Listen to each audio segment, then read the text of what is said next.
they had their first fight.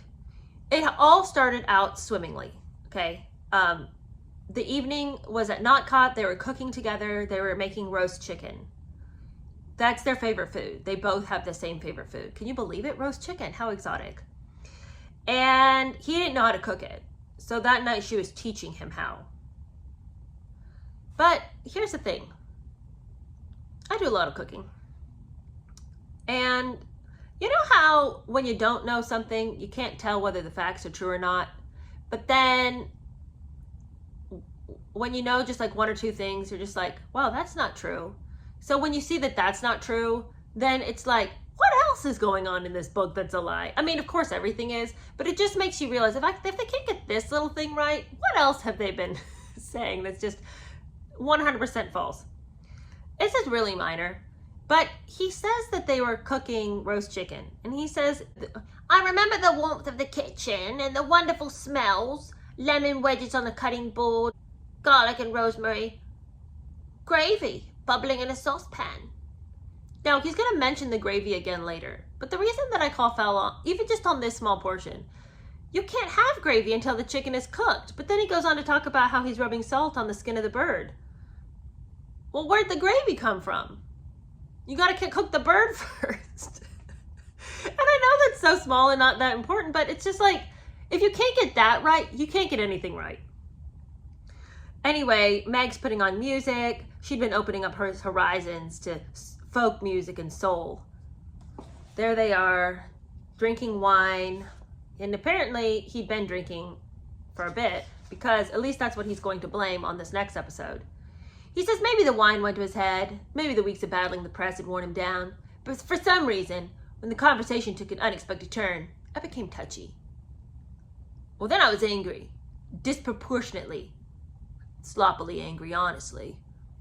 Meg said something I took the wrong way. I mean, it was partly a cultural difference, partly a language barrier. But I also was just oversensitive that night. I thought, why is she having to go at me?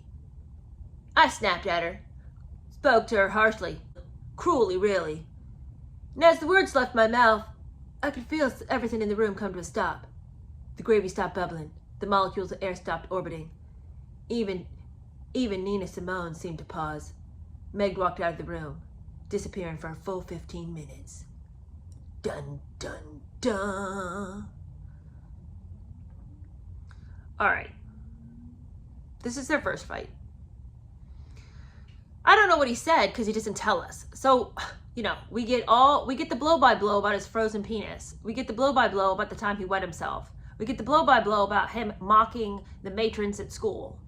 You know, he's told us so many things that we didn't need to know. Finally, we get to their first fight and him saying something that was egregious enough, because wait for how she deals with it, that it ruins the evening. It stops discussion. She's got to walk out of the room. He felt provoked, but he doesn't tell us why he felt provoked. He doesn't tell us a response. So we have none of the pieces with which to judge the situation. And it you know, begs the question, why are you telling me? Don't ask me to weigh in on your life, but then you hold back various details that I need in order to see, did you overreact or was she being a big bitch? You know, it's like, now I'm not, I want to say, I'm not advocating for people speaking cruelly to each other. I'm not advocating outbursts of anger, wrath, indignation, none of that. But what I am saying is people are human, and sometimes you lash out and you shouldn't have said it. And sometimes it is just a misunderstanding, but we'll never know because he doesn't tell us. Well, anyway, she goes up to her room and sits quietly on her bed and waits for him to come paddling after her. He comes upstairs. She's sitting in the bedroom. She was calm, but she said in a quiet, level tone that she would never stand for being spoken to like that. I nodded. Okay. She wanted to know where it came from. Well, I don't know. Where did you ever hear a man speak to a woman that way? Did you ever hear adults speak that way when you were growing up? The condescension is disgusting. It's so gross to me in this scenario. Why is she talking to him this way?